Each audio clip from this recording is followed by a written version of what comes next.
하나님 말씀은 신약성경 에베소서 6장 18절에서 20절까지인데 10절부터 20절까지 말씀을 한번 기억을 되살리며 함께 읽겠습니다.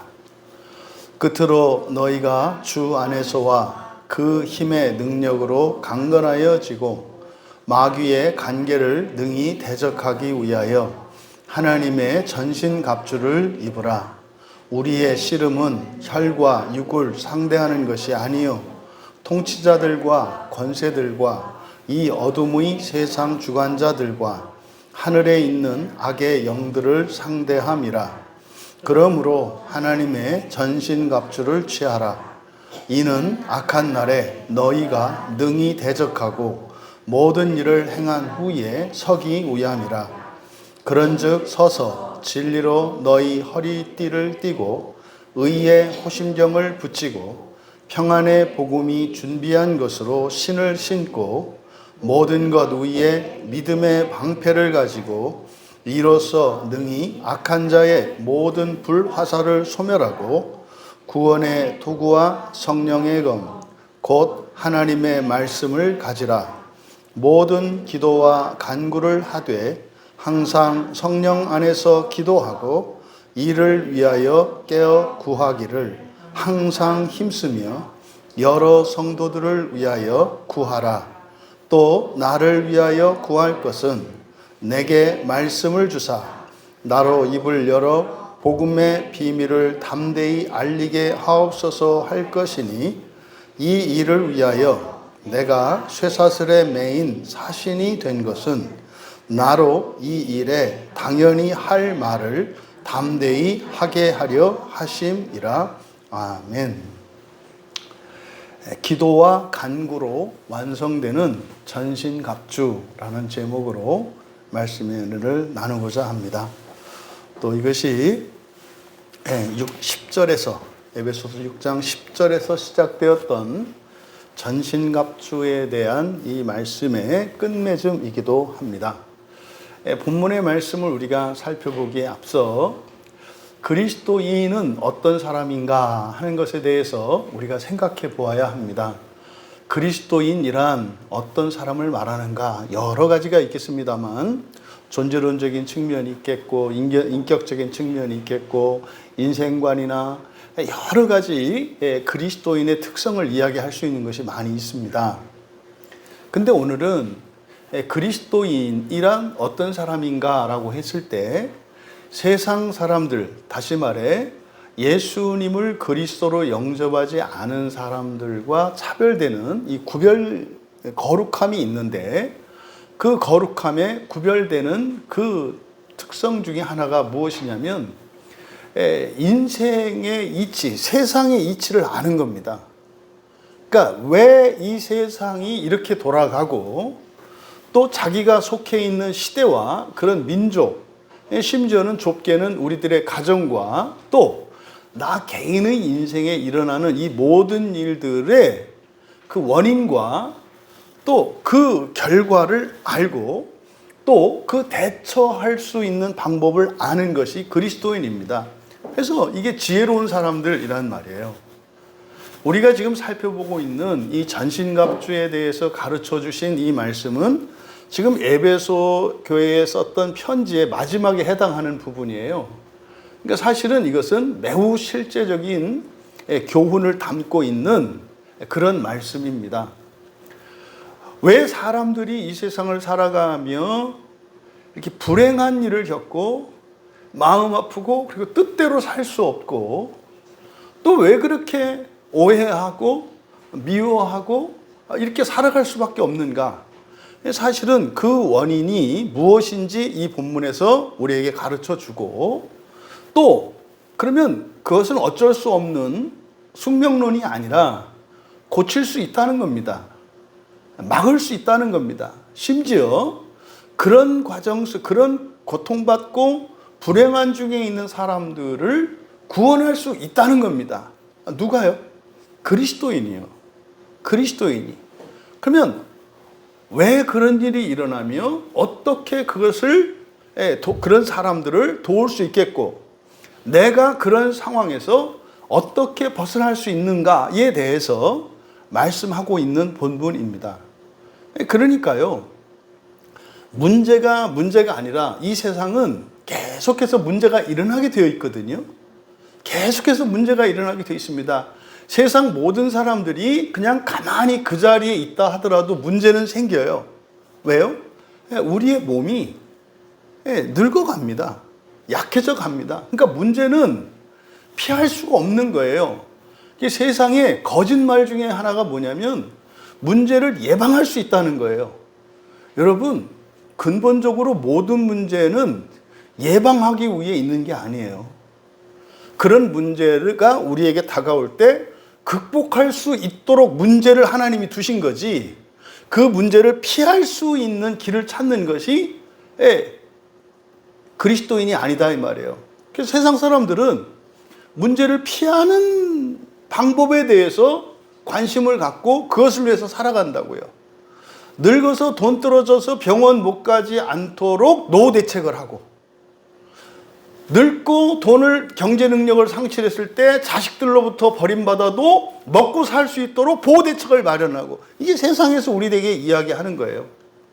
근데 성경은 뭐라고 이야기하냐면 미래에 어떤 문제가 다가올지라도 그것을 극복하고 오히려 그것을 화를 복으로 바꿀 수 있는 사람이 되라고 이야기한다고요. 그러니까 그리스도인의 인생관과 비그리스도인의 인생과는 이런 차이가 있습니다. 그러니까 미래에 닥칠 불행한 일, 원하지 않는 일, 이런 일들을 어떻게 하면 피할까, 피해를 입지 않을까가 아니라 어떠한 위험과 시험이 올지라도 그것을 통해서 그것을 능가하는 사람이 되기 위해 살아가는 것이 그리스도인이다 이 말이에요. 그러니까 그거에 대한 답을 주고 있는 본문이에요.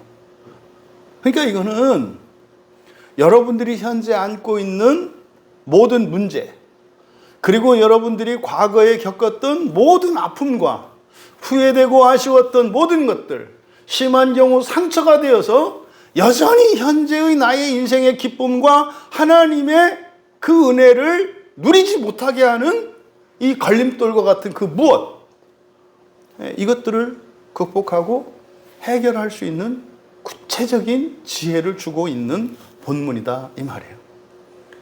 부디 오늘 끝맺음을 하는 이 말씀을 통해서 다시 한번 여러분들이 이 에베소서 6장 10절에서 20절에 담긴 이 진리에 대해서 더욱 관심을 가지고 정말 여러분들의 것으로 완전히 만들어야 되겠다 하는 그런 어떤 동기부여가 되었으면 좋겠고, 또 이제 오늘 매듭짓는 설교 제목이 뭡니까? 기도와 간구로 완성되는 전신갑주란 말이에요. 그러니까 어떻게 보면 앞에 있는 6가지로 제시되었던 이 전신갑주의 구성 요소들이 있었지 않습니까? 이것들이 정말로 이제는 완전한 나의 능력이 돼서 내가 헤어나지 못하고 있는 숙명과 같은 그 어떠한 환경이나 무엇으로부터 극복하고 나올 뿐만 아니라 오히려 내 주변에 있는 어려움에 처해 있는 사람들까지도 도울 수 있는 그런 사람이 되고 싶다, 또 되겠다, 그리고 그렇게 되는 그 은혜의 시간이 되기를 주님의 이름으로 축복합니다.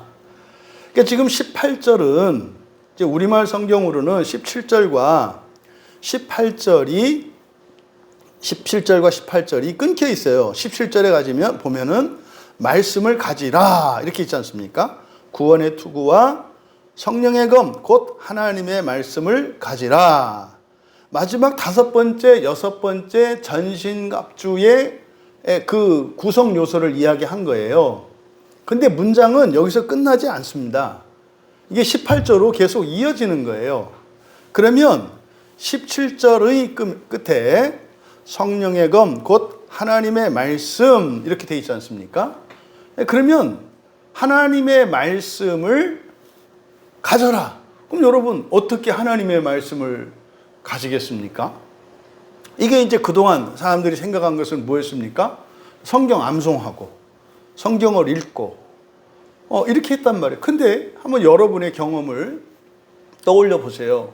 설교를 들으면 그 설교를 통해서 들은 그 성경 본문 말씀이 다 내 말씀이 되고, 여러분들이 성경을 암송하면 그것이 정말 내 말씀이 되어서 그것으로 살아가게 되든가요?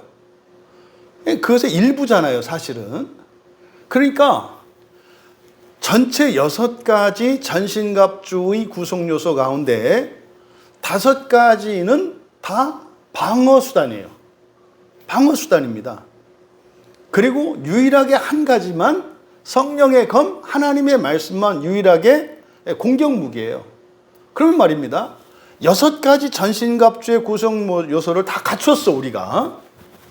그러면 방어를 할 수 있겠는데, 마지막 유일한 공격무기인 성령의 검을 우리가 칼집에서 뽑을 수 없다면 전쟁이 끝이 나겠습니까? 끝이 안 난다고요. 기껏해야 뭐겠어요?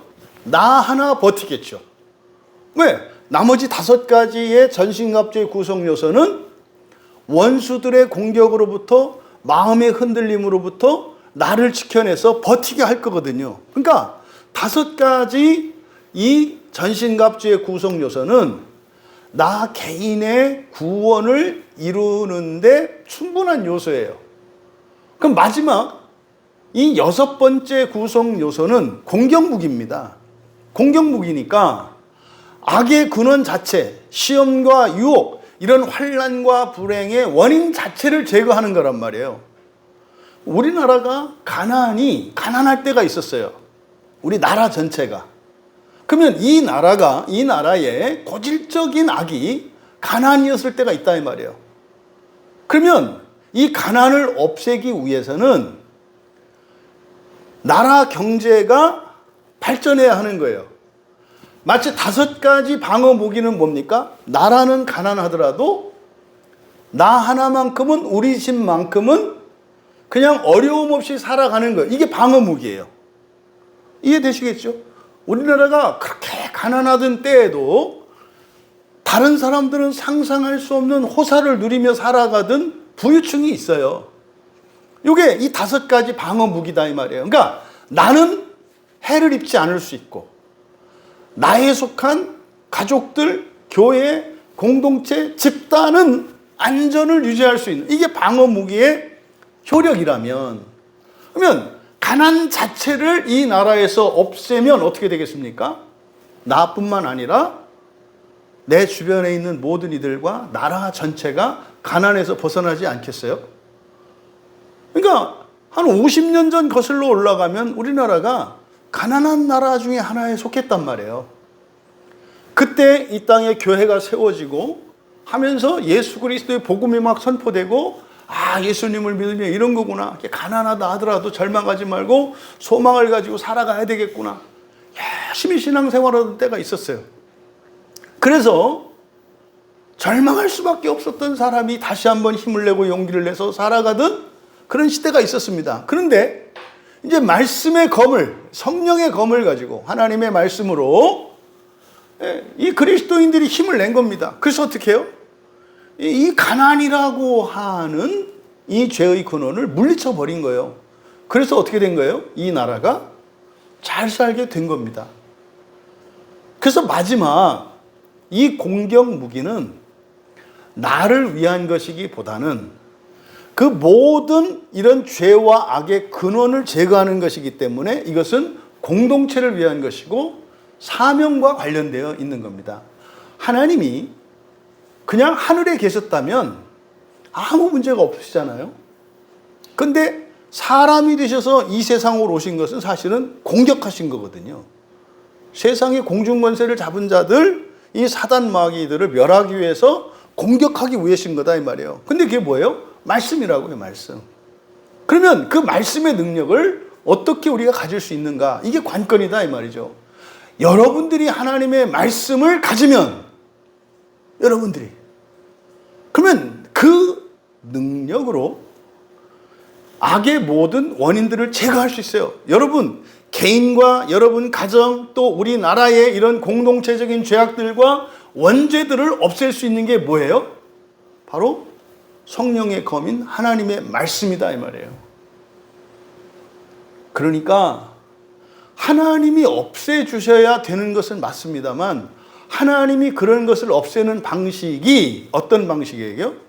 우리에게 그런 힘과 권세를 주셔서 우리로 하여금 그것들을 제거하게 한다고요. 그러니까 예수님께서 사도들에게 그런 권세와 능력을 주셔서 귀신들을 쫓아내게 하고 병을 고치게 하셨잖아요.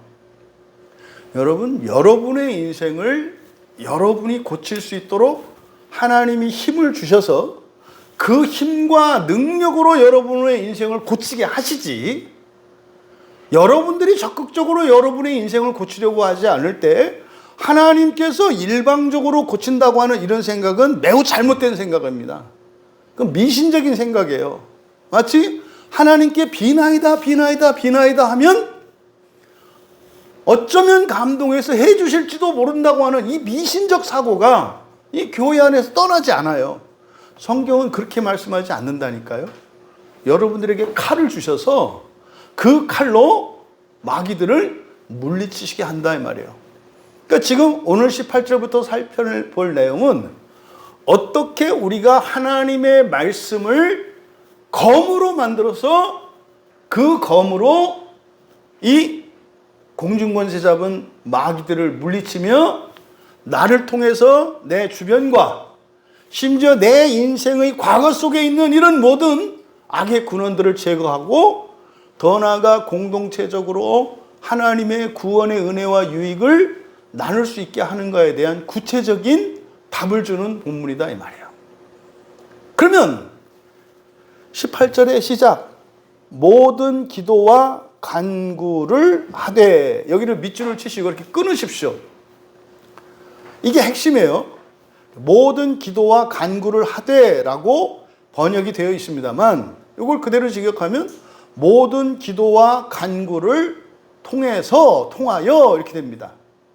그러니까 이게 지금 어디에 걸려요? 18절에 17절에 걸린다고요. 그러니까 하나님의 말씀을 17절에 하나님의 말씀을 가지라 그랬잖아요. 그럼 이때 하나님의 말씀을 갖는다라고 하는 것은 단순히 머리에 기억하고 이게 아니에요. 우리의 본성에 변화시키고 이게 아니에요. 그것은 앞에 있는 방어무기입니다. 그러면 우리가 능력을 갖는 겁니다. 어떤 능력? 공격 무기를 가지는 거예요. 그러면 어떻게 하나님의 말씀을 우리가 취할 수 있는가? 그거에 대해서 말씀하는 게 어떻게 한다? 모든 기도와 간구를 통하여예요. 공격 무기를 가지는 데는 무엇에 의해서 완성이 돼요? 모든 기도와 간구예요. 그러니까 이게 하나님의 창조의 순서를 보면 6일 때 완전히 창조가 완성됐잖아요. 그 다음에 제7일에 있었던 일이 뭐예요? 하나님과 함께 교제하는 거예요. 안식에 들어가는 거잖아요. 그러니까 하나님과 함께 안식에 들어가는 게 뭡니까? 하나님과 함께 시간을 보내는 거예요. 이게 뭐예요? 우리에게는. 이게 기도와 간구라는 거예요. 그러니까 창조가 6일 동안 하나님의 모든 일을 마치셨어요.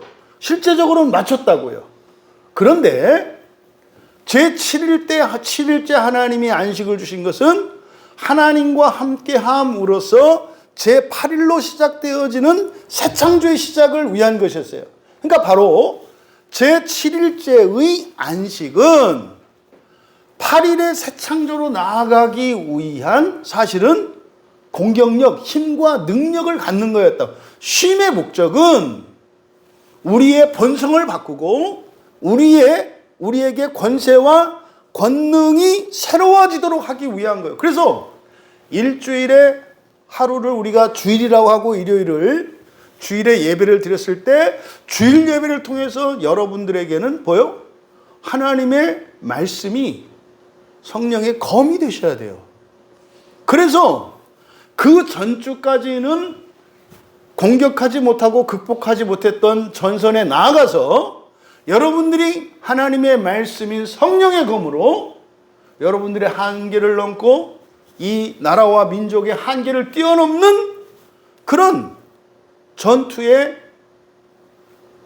공을 세우는 그런 주의 군사들이 되어야 하는 거예요.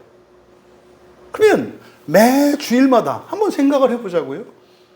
최소한 주일에 교회 나와서 예배를 드리는 모든 사람들이 이 전신갑주의 마지막 유일한 이 공격 수단인 하나님의 말씀으로 이게 잘 준비가 돼서 검을 들고 세상으로 나갔다가 다음 주일이 되어서 교회에 모였을 때는 거기에는 어떤 보도가 있겠어요?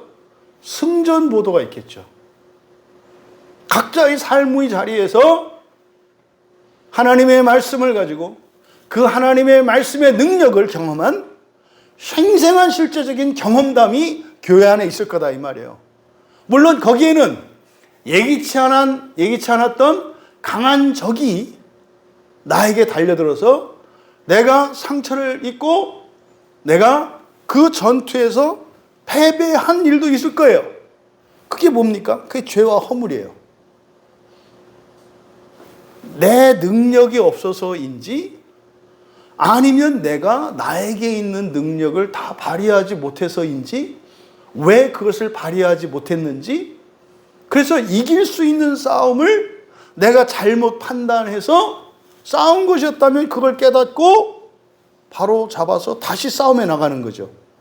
이게 우리네 인생인 거예요. 그래서 이 하나님의 말씀을 성령의 검이라고 한 것인데 바로 새 창조의 시작, 새 창조를 여는 그 권능, 그것이 바로 하나님의 말씀인데 과연 성경에 있는 이 하나님의 말씀이 내 것이 되기 위해서는 정말로 말씀이 귀신들을 쫓아내고 병자들을 고치며 고난 중에 있는 성도들을 도울 수 있는 실제적인 능력이 되기 위해서는 모든 기도와 간구로 말미암아 모든 기도와 간구를 통해서 되는 것임을 18절 상반절에서 이야기를 한 거예요. 이어서 여기에 모든 기도와 간구를 하되라고 되어 있는데 그렇게 하지 말고 모든 기도와 간구를 통하여 하시고 자르셔라. 그러면 뒤에 있는 내용은 모든 기도와 간구를 통해서 하나님의 말씀을 받아들여야 한다는 거예요. 그러면 먼저 여러분 기도와 간구에 대한 이 단어의 뜻을 아셔야 되잖아요. 그렇죠? 기도 프로시케는 뭡니까? 하나님의 약속을 구하는 게 기도예요. 하나님이 해 주시겠다고 했던 약속들을 구하는 거예요. 하나님 옛날에 약속하신 것 중에 이거 주세요, 저거 주세요. 이게 기도라고요. 그러니까 이것은 말입니다. 제발 좀 주세요. 이런 게 아니에요. 기도는 없는 것을 달라고 하는 게 아니에요. 이미 주시겠다고 약속하신 것을 구하는 게 기도예요. 다시 말해서 부모님이 살아생전에 여러분들에게 유산으로 물려주겠다고 이렇게 정해진 것들이 있어요. 예를 들어서 그것을 달라고 하는 게 기도예요. 두 아들의 비유에서 둘째 아들이 아버지 내 유산 주세요 라고 한 이것은 뭐예요? 이게 포르시케예요. 그러니까 나에게 주기로 약속한 그 유산을 달라고 하는 것. 그러니까 이미 아버지가 주기로 약속한 그것을 요구하는 것이 포르시케다 이 말이에요. 그러면 하나님의 약속을 알아야 되겠죠. 첫 번째. 하나님의 약속이 뭔지를 알아야죠. 근데 그 약속이 어디에 써 있어요? 성경에 써 있어요. 그러니까 내 유산이 뭔지 그 목록을 알아야 그 목록을 적어서 하나님께 요청할 수 있잖아요. 물론 뭐 이렇게 소도 뒷걸음질 치다가 쥐도 잡는데 그냥 내가 원한 것과 뭐 하나님의 약속이 이게 얻어 걸리는 경우도 있겠지. 그때 이게 착각하면 마치 내가 열심히 기도해서 그걸 얻은 것으로 착각하면 큰 오산인 거죠. 포르시케는 말입니다. 우리의 무엇이 아니라 하나님의 약속이 먼저 있는 거예요. 그러니까 그리스도인들에게, 하나님 자녀된 이들에게 주기로 약속하신 것들이 있다. 그것을 먼저 알아야 한다. 그걸 써 있는 게 성경이다. 그래서 성경을 읽는 것은 뭐예요? 나한테 주신다고 한 게 뭔지를 찾아내는 거예요. 그 약속들을. 그러니까 성경을 읽는 일은 여러분 유산 받는 거라니까요. 여러분이 유산을 받아서 쓸 수 있게 하는 거예요. 약속은 여러분이 모른다 그래서 안 주어지는 건 아니겠죠. 다 주어지겠죠. 근데요, 필요할 때 여러분들이 꺼내서 쓸 수 있느냐, 쓸 수 있느냐, 없느냐는 뭐에 달려 있어요? 기도에 달려 있다고요. 그러니까 기도는 하나님의 약속을 요구하는 것이기 때문에 이 프로쉽게 기도를 하기 위해서는 첫 번째 뭘 알아야 된다? 하나님이 약속하신 것이 무엇인지를 알아야 한다. 두 번째, 하나님이 약속한 것을 주시는 원리예요. 하나님이 약속한 것을 주실 때 달라고 하면 주시는 게 아니에요. 사실은 하나님의 이 약속은 하나님의 자녀된 우리에게 동기부여를 위해서 주시는 거예요. 마치 이것은 공부하는 학생에게 선생님이 주시는 칭찬과 상과 같은 것이고, 자녀를 지도하고 있는, 또 자녀를 바른 길로 그리고 훌륭한 사람으로 키우려고 하는 부모가 자녀를 위하여 자녀에게 무슨 상을 약속하고 어떤 대가를 약속했을 때 이게 목적이 아니라 사실은 뭐예요? 내 자녀를 어떤 수준에 올리는 이것을 목적으로 해서 주는 거예요. 왜? 우리로 하여금 동기부여 되도록. 이해되시죠? 고래에게 칭찬하는 이유가 뭐예요? 춤추게 만들려고 칭찬을 하는 거예요. 그러니까 하나님의 약속이라고 하는 것은 약속 자체가 목적이 아니라 약속은 뭐다? 수단이다. 그럼 이 약속의 목적은 뭐다? 우리의 거룩함이에요. 우리가 하나님을 닮아가는 것이에요. 그래서 하나님의 약속이 우리에게 주어질 때는 순종할 때 주어져요. 순종할 때 주어진다고요. 불순종할 때는 주어지지 않아요. 그러니까 이거를 실천적으로 적용하자면, 여러분이 하나님께서 여러분들이 원하는 필요, 또 여러분들에게 정말 귀신을 쫓아낼 수 있는 이런 능력, 사람들을 구할 수 있는 돈과 하늘의 권세와 이걸 주시겠다고 분명히 약속을 하셨거든요. 그러면 그걸 여러분이 하나님으로부터 그 약속을 주세요 라고 기도할 때 먼저 선결되어야 되는 과제가 있다고요. 그러니까 약속한 것을 알아야 합니다. 그 약속한 것을 우리가 하나님으로부터 받을 수 있는 길은 하나님의 명령을, 하나님의 말씀에 순종이 먼저 있어야 돼요. 그럼 뭡니까? 여러분들이 어떤 필요가 있다면 하나님의 약속을 받아서 써야 될 필요가 있어. 그럼 여러분들이 이걸 받기 위해서는 뭘 해야 되는 거예요? 회개를 하셔야 되는 거예요. 순종이 회개예요, 회개. 그러면 지금까지는 내가 고치지 않았던, 고집스럽게 붙들고 있던 죄를 내려놓고 회개하는 거예요. 그것은 크고 작고가 중요하지 않습니다. 우리가 매월 마지막 주일에 성수주일로 성찬식을 할 때 이 잔을 마시는 것은 언약의 잔입니다. 새 언약의 잔을 하는 것입니다. 그때 여러분 우리가 약속을 하잖아요. 그러니까 언약을 지켰어요. 약속을 지켰잖아요. 그때 여러분에게는 뭐가 생겨요? 하나님이 약속하신 것을 요구할 수 있는 권리가 생겨요. 하나님, 제가 3달 동안 하나님께 약속한 것을 확실히 지켰어요. 이제 제가 확실히 회개한 것 같아요. 주세요라고 요구할 수 있는 거예요. 이게 기도예요. 기도는 간절히 하는 게 아니에요. 기도는 뭐 하는 거예요? 회개하는 거예요. 회개하고 하는 게 기도예요. 회개하고 하는 기도라야 그 약속이 우리에게 주어지는 겁니다. 이것을 기억하셔야 돼요. 이것도 모르고 이 약속의 기도를 냅다 하나님하고 씨름하려고 그러면 환도뼈만 부러져요. 그렇게 되는 게 아니에요. 하나님, 나 외삼촌 집에 갔다 올 때까지 나를 안전히 지켜주시고 집으로 돌아가게 한다며요. 근데 지금 형이 날 죽이려고 오는데 무서워 죽겠어요. 제발 좀 살려주세요. 뭐 해야 된다고요? 회개해야 된다고요. 회개하지 않고 약속 지키세요라고 할 때 아무 의미가 없다 이 말이에요. 그래서 이 기도라고 하는, 이 프로시케라고 하는 기도는 하나님의 약속을 요구하는 것이며, 그 약속을 내가 받기 위해서는 먼저 무엇이 있어야 된다? 순종인데 그 순종은 회개라고요.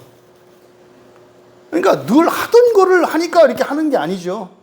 순종은 뭐예요? 안 하던 것, 하던 것을 순종하는 걸 말하니까 회개를 의미한다 이 말이에요. 그래서 여러분이 죄를 회개할 때마다 여러분에게는 뭐가 생겨요? 하나님의 약속을 요구할 쿠폰이 하나씩 생기는 거예요. 하여튼 쿠폰을 많이 쟁이고 있는 여러분 되시기 바랍니다. 여차하면 그냥 하나님이 여러분의 손을 눈치 보게 만드시는 여러분 되시기 바라요.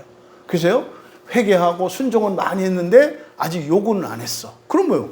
그럼 여러분이 필요할 때 꺼내서 쓸 수가 있는 거예요.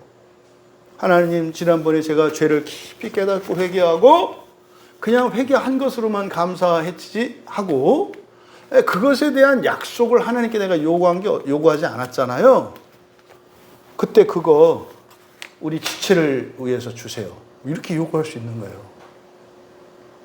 이거 안 줘. 그럼 어떻게 되는 거예요? 들이대는 거예요. 하나님 되셔가지고 그렇게 약속도 안 지키시고 그래가지고서야 내가 뭐 하나님 믿고 따라가겠습니까?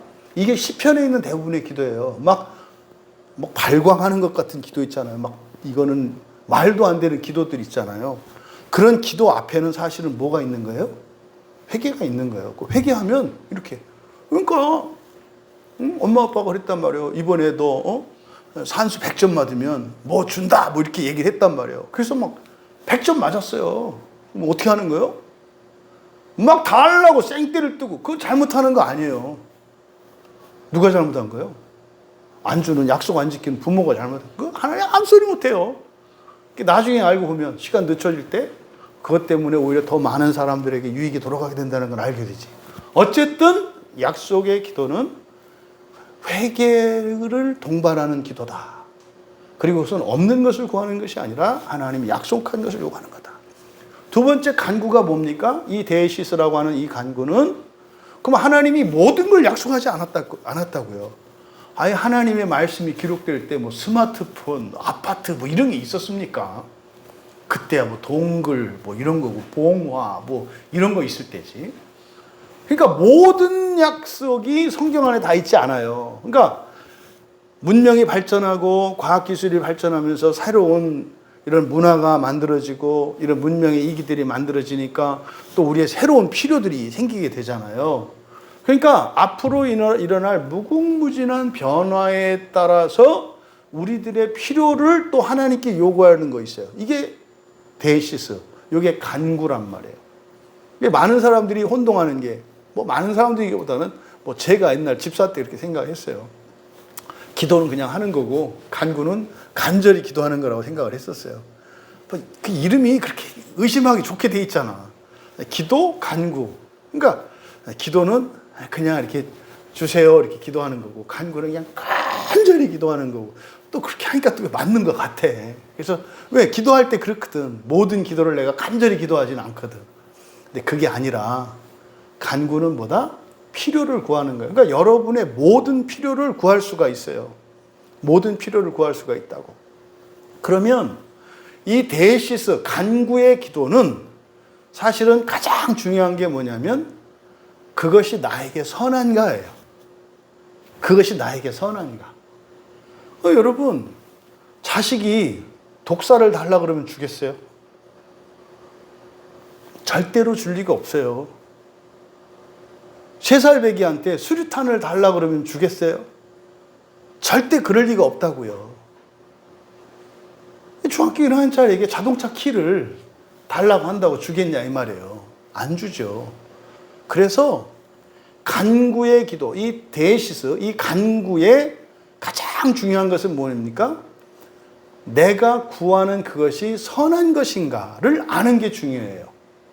그래서 데시스를 통해서는 그러니까 데시스의 기도를 하나님이 하게 하신 것은 우리의 무엇을 위한 거예요?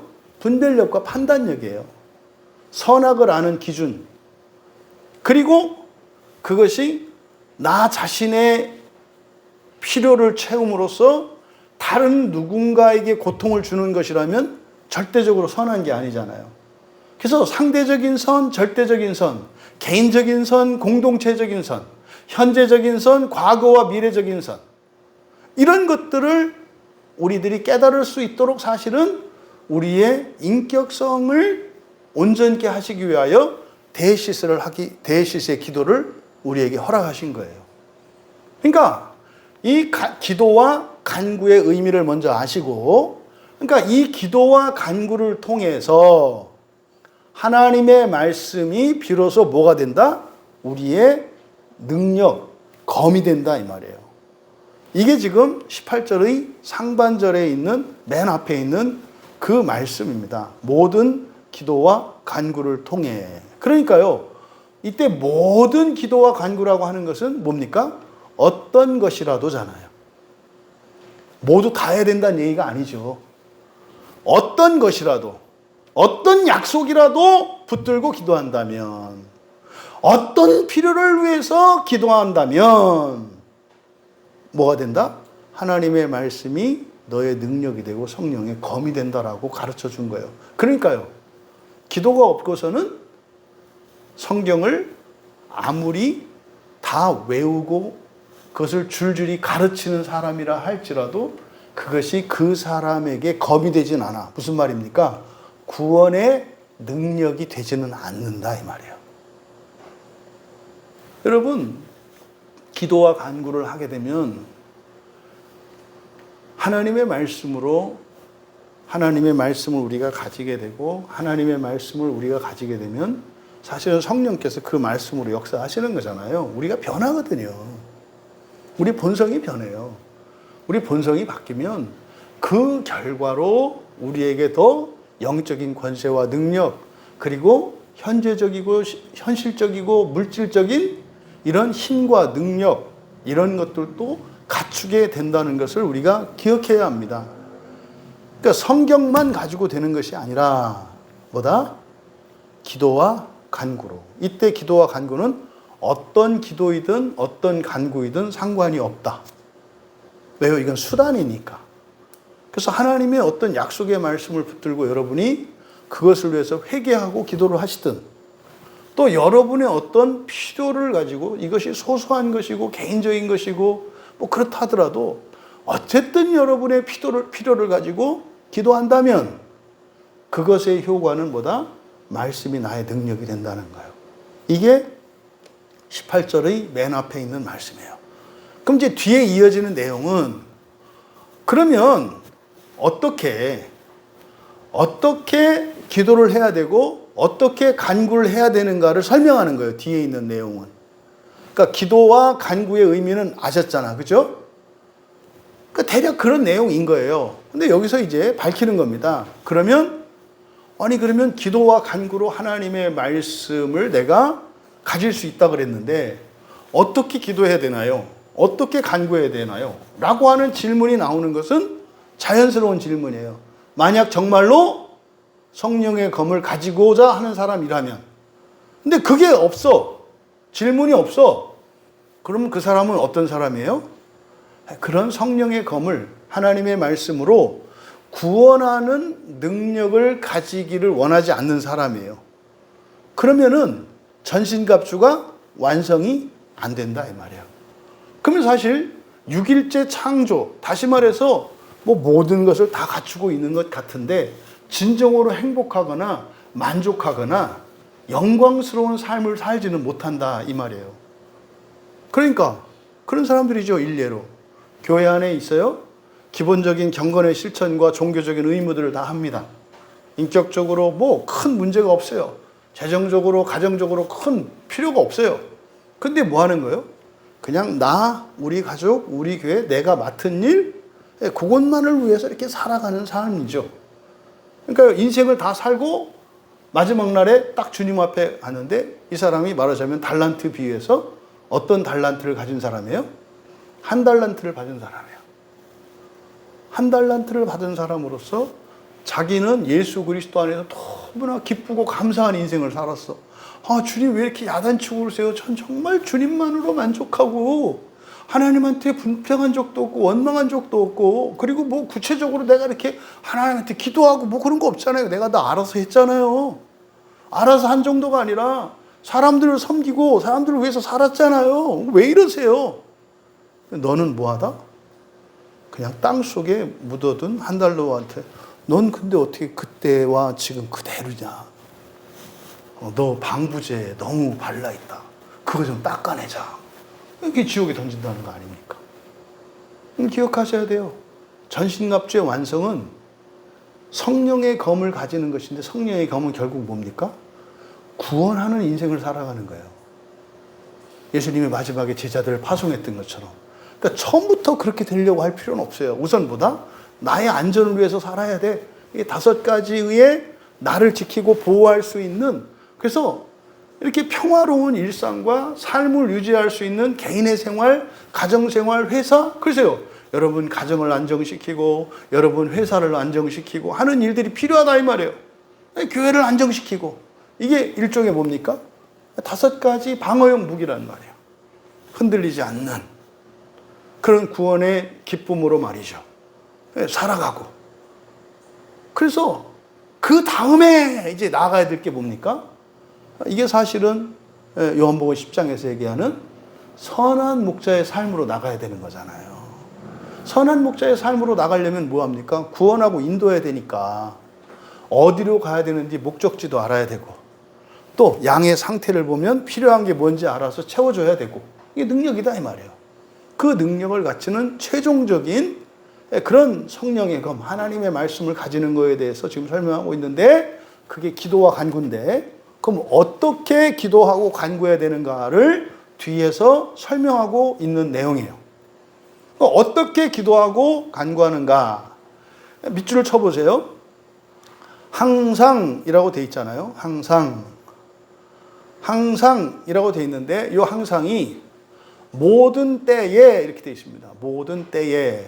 이때 때가 카이로스거든요.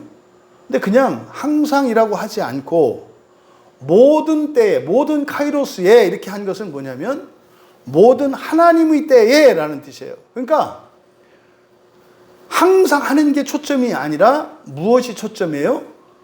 하나님의 주권을 인정하고 하나님과 함께 하는 게 중요하다고. 항상이 중요한 게 아니에요. 하나님이 사실은 모든 시간이 하나님의 때잖아요. 그래서 항상이라고 할 때 단순히 항상이라고 하지 않고 모든 카이로스, 하나님의 때라고 한 것은 뭐다? 언제나 하나님과 함께 하나님의 주권 안에서 하나님을 의지하고 하나님과 함께 한다는 뜻이에요. 이걸 잊으면 안 된다 이 말이에요. 얼마든지 하나님 없이 나 혼자 항상 기도할 수 있어요. 아시죠? 이게 소나무 뽑는 기도거든요. 이거 잘하는 거 무당 뭐 이런 사람들이에요. 자기 뜻을 이루려고 몇 날 며칠이고 금식하고 굶고 얼마든지 할 수 있어요. 이게 항상이잖아요. 그러니까 교회 안에 항상 기도한다라고 할 때 그 지속되는 기도를 말할 때도 있어요. 근데 지금 여기서 하나님의 말씀을 성령의 검으로 만드는, 그 하나님의 말씀을 가지는 이 기도의 방법에 대해서 말씀하는 건데, 그 기도는 뭐다? 하나님의 주권을 인정하고 항상 하나님과 함께라는 뜻이에요. 그것을 나타내기 위해서 계속 기도하는 건 맞는데, 그게 다가 아니라 계속 기도하는 그게 뭐예요? 하나님 손을 붙잡고 가는 거예요. 주님 손을 붙잡고 가는 거라고요. 이거 놓치면 어떻게 될까요? 걱정이 되고 불안하고 의심이 들고, 그래서 기도에 내가 매이게 돼요. 자유롭게 기도하는 게 아니라 기도에 매이게 된다고요. 그래서 잘못하면 내가 기도를 적게 해서 그런가, 또 반대로 하면 어떻게 돼요? 내가 기도해서 그렇게 됐다라고 생각을 하거나, 똑같은 거예요. 내가 기도해서 그렇게 됐다고 하는 거나 내가 기도를 덜 해서 안 됐다고 하는 거나 똑같은 교만이에요. 그래서 여기에 항상이라고 하지 않고 모든 하나님의 때라고 한 이 의도를 우리가 알아차려야 한다. 그래서 하나님의 주권을 강조하는 거예요. 그 다음에 어떻게 기도하는가? 성령 안에서, 두 번째로 밑줄을 치실 때 성령 안에서 밑줄을 치시는데, 지금 우리말 성경에는 이거를 성령 안에서라고 돼 있어요. 이렇게 번역을 했어요. 뭐 이렇게 번역을 할 수도 있어요. 근데 이렇게 번역한 1차적인 이유는 그 영어 성경에서 이 푸뉴마를 대문자로 써놓았기 때문에 이거를 성령으로 한 거예요. 그래서 하나님을 나타낼 때 첫 글자를 대문자로 쓰느냐 소문자로 쓰느냐를 가지고 이게 하나님과 신을 구분하고, 또 성령을 뜻하는 이 푸뉴마가 대문자로 썼을 때는 성령을 의미하고 소문자로 썼을 때는 그냥 영을 의미하고, 이렇게 영어 성경에 그렇게 표시가 되어 있어요. 근데 헬라어 원문을 보면 이거 대문자로 되어 있지 않고요. 그리고 성경에서 성령을 가리킬 때는 특별한 표현이 있어요. 성이 거룩한이라는 형용사잖아요. 그래서 하기오스, 거룩한 영이라고 하거나, 이게 성령을 나타내는 말이에요. 그러니까 성령, 이게 뭐 거룩한 영을 한자로 번역한 게 성령이거든요. 그래서 거룩한 영이라고 하거나 또는 그 영이라고 해요. 만약에 영만으로 성령을 나타낼 때는 꼭 정관사를 붙인다고요. 그 영. 그 영이 누구예요? 거룩한 영을 나타낸다. 근데 조심할 것은 정관사가 있다고 해서 다 성령을 말하는 게 아니에요. 왜? 정관사는 앞에 나온 말을 반복할 때도 정관사를 쓰거든요. 그러니까 무조건 쓰면 안 돼요. 근데 지금 여기서는 성령 안에서라고 번역하기에는 좀 무리가 있어요.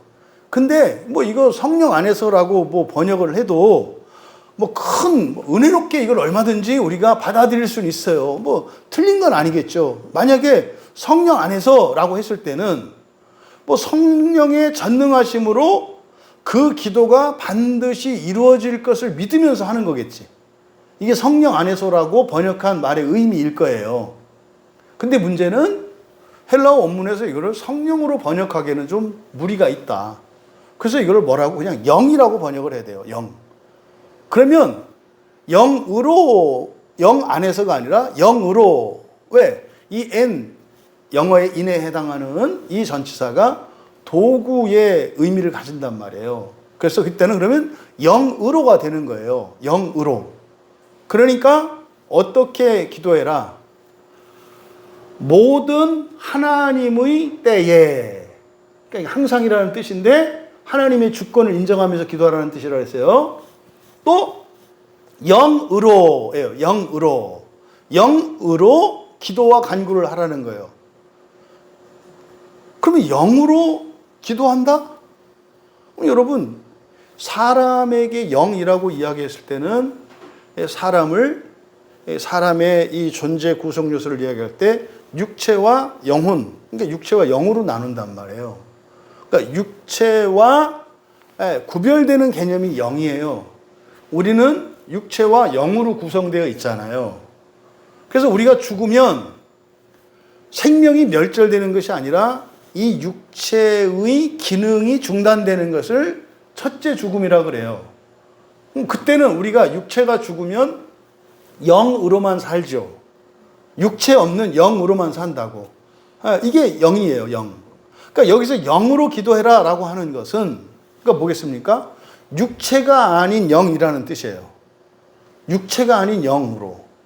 그러면 여기서 영으로 기도한다라고 할 때 그건 뭡니까?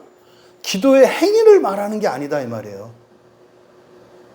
여러분, 우리가 두 손을 모으고 눈을 감고 시간과 장소를 구별해서 어딘가에 이렇게 하는 기도 행위, 실천, 행위 있잖아요.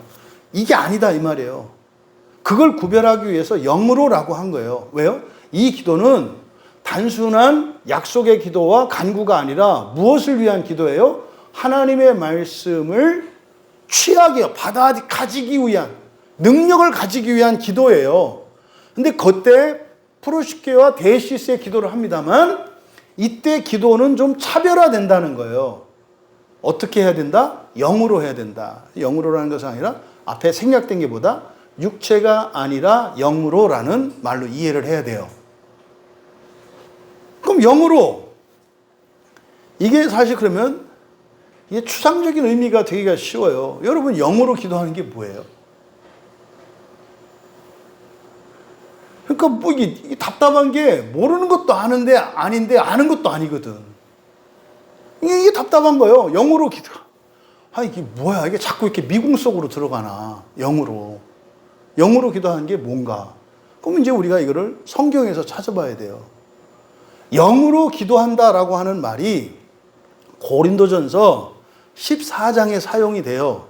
고린도전서 14장 14절과 15절에 이게 사용이 되는데, 여기 보면은요, 고린도전서 14장 14절을 보면은 내가 만일 방언으로 기도하면 나의 영이 기도하거니와. 네, 어떻게 해요?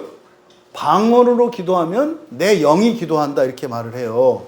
그런데 나의 마음은 열매를 맺지 못한다. 이게 사실은 뭐냐면 방언에 대해서 얘기를 하는 거거든요. 방언 기도하는 거. 방언 기도가 뭔지 아시죠? 이때 방언이라고 하는 것은 사람들이 알아들을 수 없는 말을 말해요.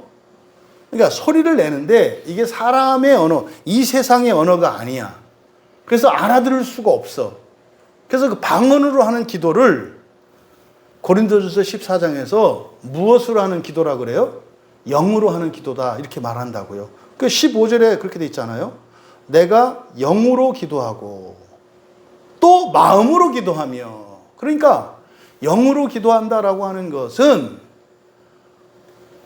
육체로 하는 기도가 아니고 또 마음으로 하는 기도가 아니고 영으로 하는 기도. 그래서 고린도전서 14장 14절과 15절에서는 영으로 하는 기도와 이렇게 대비되고 있는 게 뭐예요? 마음으로 하는 기도예요. 마음은 뭡니까?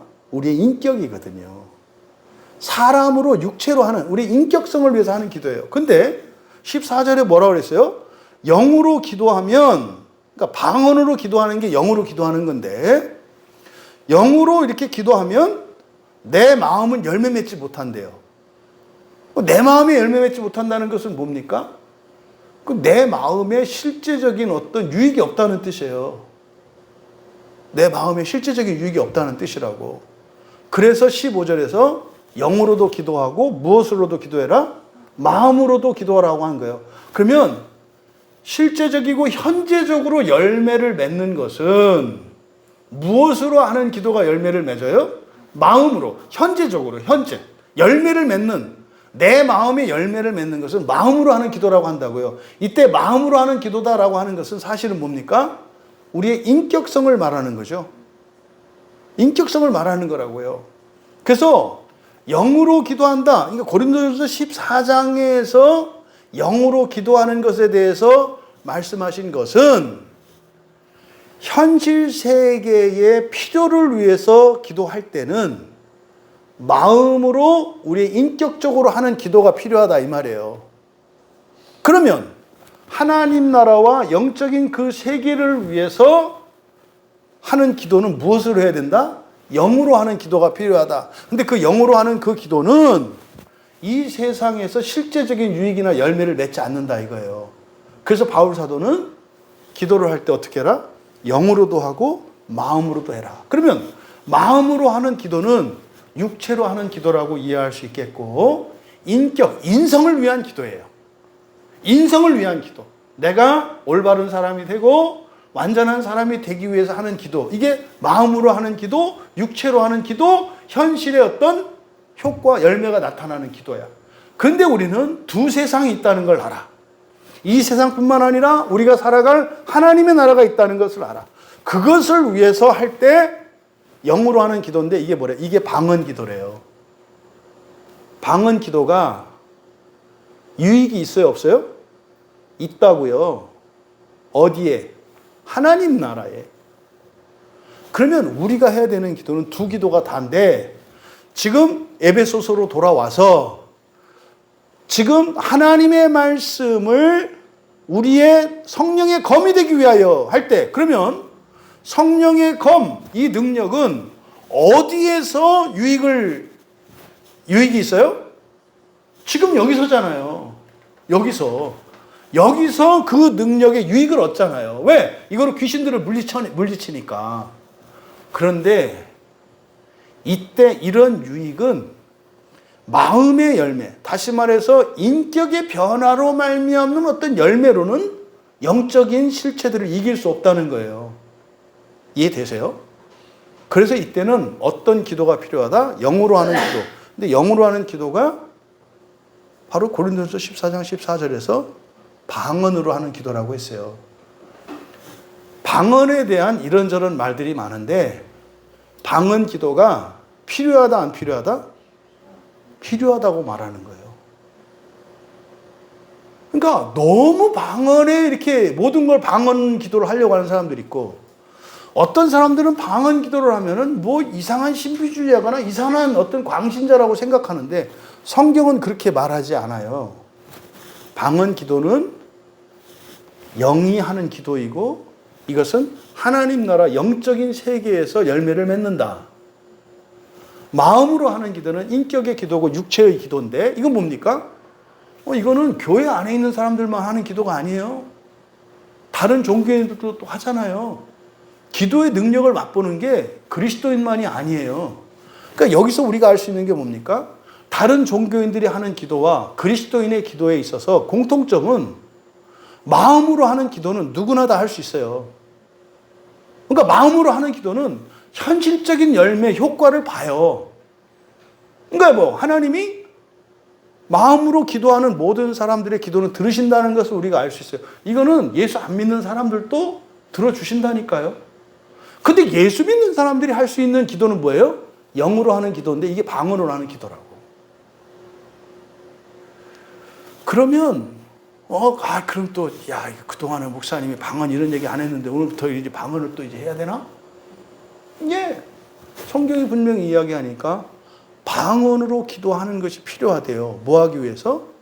하나님의 말씀으로 성령의 검인데 이게 영적인 권세잖아요. 세상 사람들을 이기는 것은 돈 있고 권력 있으면 돼요.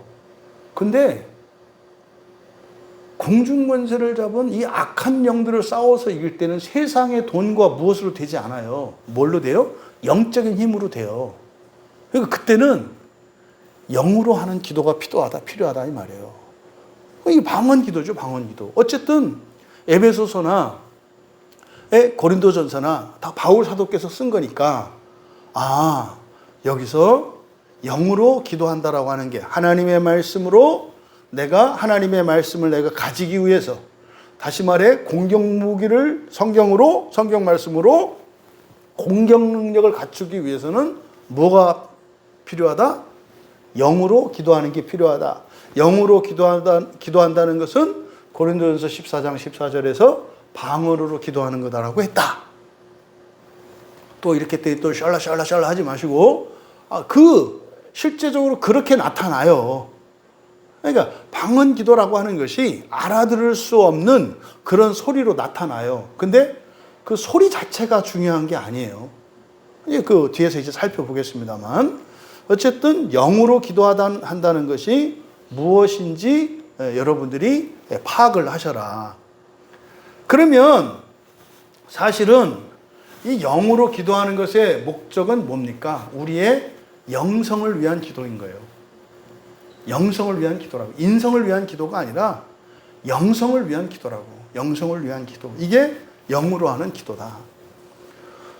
그래서 모든 하나님의 때에 영으로 기도하면서, 그러니까 기도는 이렇게 두 가지로 가르쳐 주셨어요. 그 다음에 그리고 이것을 위하여, 우리말 성경에 이를 위하여 되어 있잖아요. 그러니까 동그라미를 치시고 이걸 영이라고 쓰세요. 왜냐하면 중성 대명사를 쓰고 있기 때문에 이것을 위하여 할 때 이것이 중성 대명사예요. 그러면 앞에 있는 단어들 중에서 중성으로 받을 수 있는 건 영밖에 없어요. 영이 중성이거든요. 그러니까 이를 위하여 라고 하는 이것이 지금 우리말 성경은 의미가 애매하게 되어 있는데 영을 위하여입니다. 영을 위하여. 그러니까 영을 위하여. 그러니까 이게 지금 뒤에는 뭡니까? 이걸 설명을 하는 거죠. 영으로 기도한다는 게 뭔가? 영으로 기도한다는 것은 뭐다? 영을 위한 기도다. 그래서 영을 위하여 이렇게 된 거예요. 영을 위하여. 어떻게 기도해야 되는지를 뒤에 설명하고 있어요. 되게 논리적이고 이렇게 조리 있게 말씀하고 있지 않아요? 그럼 어떻게 영으로 기도하는가? 그것은 영을 위한 것이다. 그러니까 영성이죠. 신성이죠. 모든 깨어 구하기를 항상 힘쓰며 여러 성도를 위하여 구하라. 그러니까 지금 이 번역은 매우 잘못되어 있어요. 이건 지금 뭐 모든 사람을 위해서 기도하라 이게 아니라 사실은 뭡니까? 영으로 기도하는 게 무엇인지를 가르쳐주고 있는 본문이에요. 영으로 기도하는 것은 우리의 마음에 따른 것이 아니라 인격성을 위해서 하는 것이 아니라 사실은 마음의 열매 이렇게 되어 있습니다만 누스거든요. 정확하게는. 예, 누스는 뭐라 했어요? 우리 마음의 껍질, 그래서 인격성 전체를 나타내는 거예요. 겉으로 드러나는. 근데 여기서는 이것을 위하여, 다시 말해서 영을 위하여 기도하는 것이 영으로 기도하는 건데 어떻게 그러면 해야 되는가를 설명하는 거예요. 뒤에. 그러니까 뒤에를 그대로 번역을 해드리면 이렇게 돼요. 이것을 위하여, 그러니까 영을 위하여예요. 모든 인내와 모든 성도들에 대한 간구로 깨어 있으면서 모든 인내와 모든 성도들에 대한 간구로 깨어 있으면서. 그러면 여기서 모든 인내라고 번역을 했는데 이 모든 인내라고 하는 것은 사실은 뭡니까? 자신이 할 수 있는 만큼 힘쓰면서 버티는 거예요. 여기서 말하는 인내라고 하는 이것은 버티는 겁니다. 버티는 거. 이게 우리말 성경에는 힘쓰며라고 그래서 번역을 해놓은 거예요. 힘쓰며. 이게 프로스 카르테레시스라는 말인데 완성을 향하여 이런 뜻이거든요. 그러니까 이건 뭐냐면 완성될 때까지 힘쓰면서 버티는 거예요. 이게 진돗개처럼. 야곱이 그 여호와의 사자의 다리 붙잡고 안 놔. 딱 들어주실 때까지 안 놓을 거예요. 이게 여기서 힘쓰며라고 번역한 프로스 카르테레시스라고 하는 거예요. 이루어질 때까지예요. 이루어질 때까지. 그러니까 여기서 모든 인내. 그러니까 그것이 이루어질 때까지 힘쓰면서 인내하라는 거예요. 근데 이건 지금 뭐에 대한 거예요? 이건 지금 간구에 대한 거예요. 앞에서는 기도에 대한 거였어요. 기도할 때는 어떻게 해야 된다? 영으로. 모든 하나님의 때에. 이게 기도는 이렇게 하는 거고. 간구는 어떻게 하는 것인지를 지금 여기에서 이제 뒤에 나와요. 그러니까 지금 연결되어 있잖아요. 영으로 기도한다. 약속의 기도를 이렇게 한다. 그런데 그 약속의 기도는 또 무엇과 연결되어 있어요? 간구와 연결되어 있다고요. 간구. 간구는 필요를 구하는 거라 했잖아요. 근데 여기서 하나님의 말씀을 능력으로 바꾸는 간구는 누구의 필요를 위한 거예요? 나의 필요가 아니라 다른 성도들을 위한 필요인데 지금 우리말 성경은 여러 동그라미 치시고 모든이에요. 모든. 여러가 아니라 모든이라고요. 모든. 모든 인내, 모든 성도들이에요. 모든 성도들에 대한 간구로 모든 성도들에 대한 간구로 우리말 성경에 깨어 구하기를 이렇게 되어 있는 게 이거 깨어 있다라는 뜻이에요. 깨어 있으면서 18절을 불러드리면 모든 기도와 간구를 통하여 모든 하나님의 때에 영으로 기도하면서 그리고 영을 위하여 모든 인내와 모든 성도들에 대한 간구로 깨어 있으면서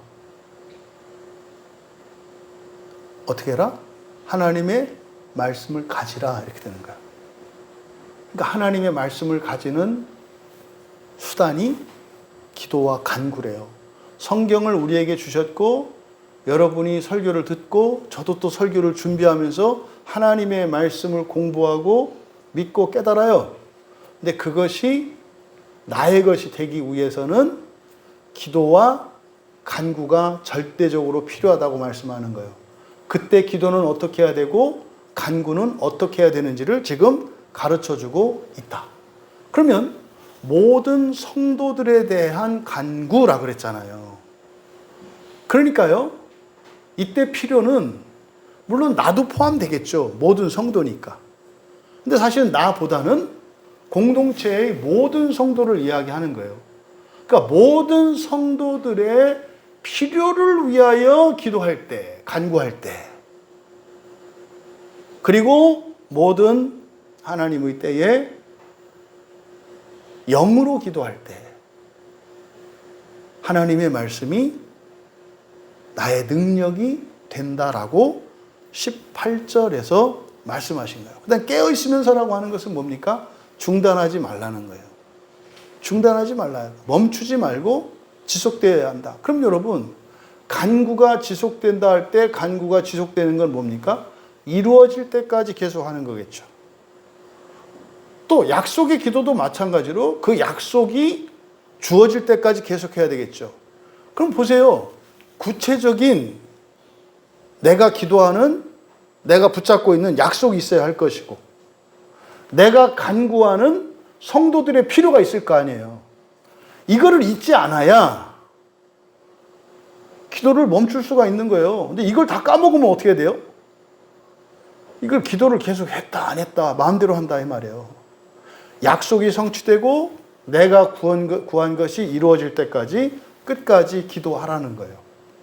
이게 18절에 있는 내용입니다. 그리고 19절에 또 나를 위하여, 또 나를 위하여라고 하는 것은 18절의 끝에 걸려 있어요. 끝에 보면은 여러 성도를 위하여 그랬잖아요. 18절에 여러 성도를 위하여 구하라 그랬습니다만은 이 문장이 이어져요. 여러 성도를 위하여 그리고 나를 위하여 구하라 이렇게 되는 거예요.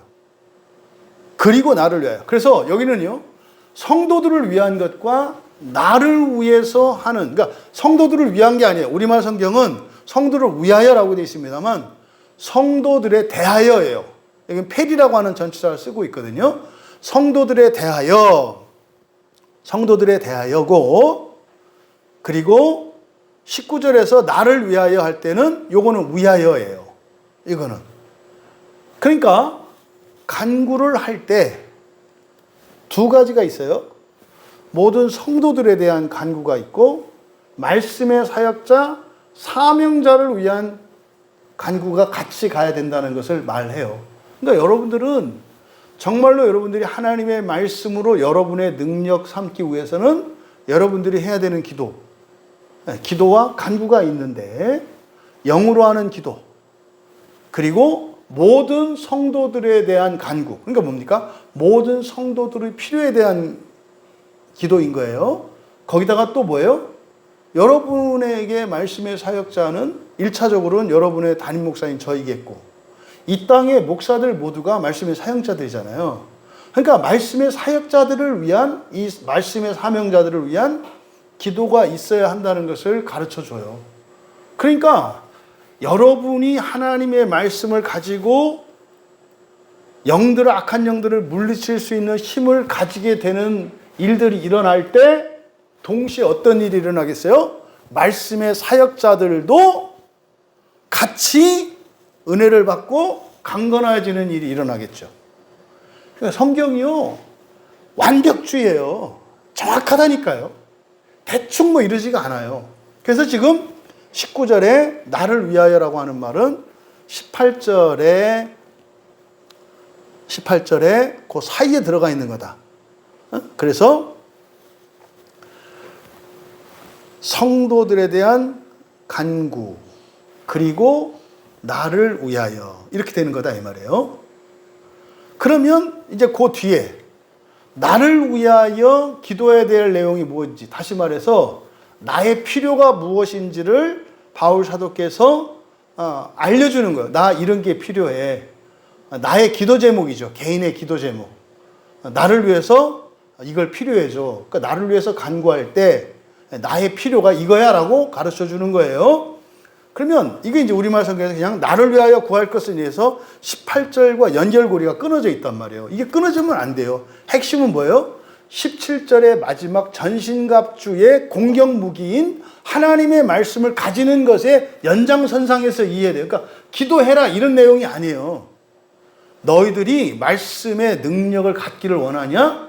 기도와 간구로 이루어지는 것인데 기도는 이렇게 하고 간구는 이렇게 해야 되는 거야. 지금 설명하는 문맥이에요. 그러니까 이거는 모든 성도들에 대한 필요를 기도하고 사도를 위하여 기도합니다만 이건 사실은 목적은 뭐예요? 내가 능력을 가지기 위함이에요. 이걸 잊으시면 안 된다고. 그러니까 여러분들이 나는 이렇게 다른 성도들 위해서 기도 못해. 나는 왜 이러는지 모르겠어. 나는 목사님 위해서 기도가 안 돼. 이런 말은 잘못된 거죠. 그런 얘기 하는 사람들은 자기가 지금 어떤 상태에 있다는 거예요? 하나님의 말씀을 가지고자 하는 마음이 없고 하나님의 말씀을 가진다는 것이 성령의 검을 가져서 세상을 구원하고 사람들을 구원할 수 있는 능력을 갖추는 것이라는 것을 모르기 때문에 또는 알고도 그것을 원하지 않는다는 얘기예요. 그러니까 기도를 성도들을 위해서 기도하지 않고 목사님들을 위해서 기도하지 않는 걸 갖고 죄책감 갖고 이렇게 가질 필요가 없어요. 뭘 생각해라? 그냥 그렇게 먹고 살다 죽으려고 하는 자기 자신을 비참하게 생각해라. 이게 무슨 부담감을 갖고 책임감 갖고 하는 문제가 아니에요. 그러니까 바울 사도께서 나를 위해서 해야 될 기도가 무엇이냐? 이제 그 뒤에 알려준 거예요. 내게 말씀을 주사 나를 입을 열어 복음의 비밀을 담대히 알리게 하옵소서 할 것이니. 먼저 19절을 직역한 거를 불러드릴게요. 그리고 나를 위하여. 부득이하게 이렇게 번역을 한 거예요. 의미상은 이게 18절 끝에 가 있는 거다. 그리고 나를 위하여. 복음의 신비를, 비밀은 신비로 바꾸세요. 복음의 신비를 알리기 위해. 복음의 신비를 알리기 위해. 담대함으로.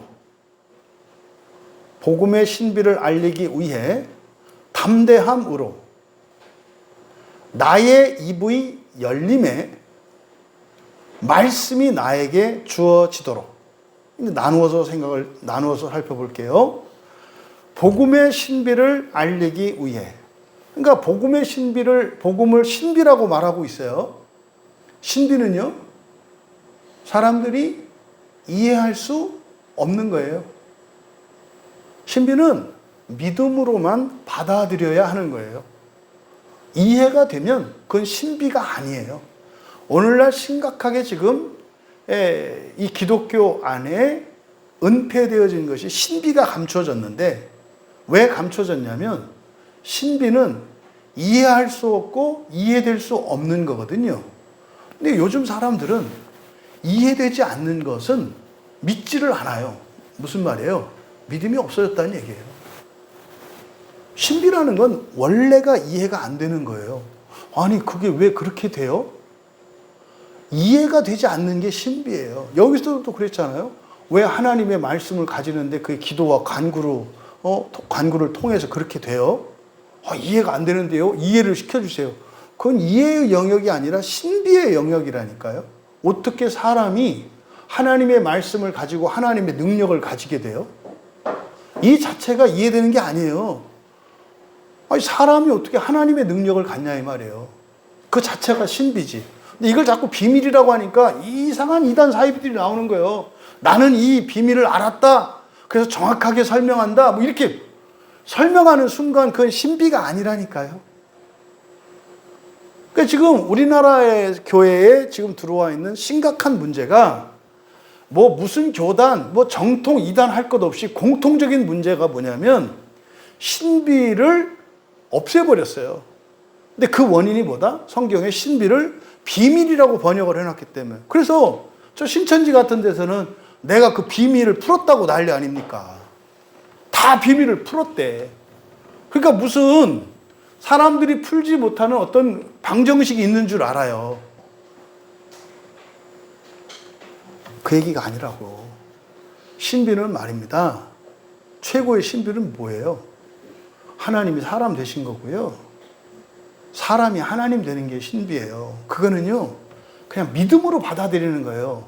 말로는 사람이 하나님 된다, 하나님이 사람 된다, A가 B가 되고 B가 A가 되고 그냥 논리적으로 이해합니다만 이해할 수 없어요. 신비라고. 그래서 뭐라 그래요? 복음의 신비라고 한 거예요. 그러니까요, 사람들이 이해할 수 없는 것을 알리는 것이 사도고 그리스도인의 사명이에요. 알아들을 수 없는, 전혀 가치와 의미도 깨달을 수 없는, 감동도 받을 수 없는, 그게 복음의 신비라니까요.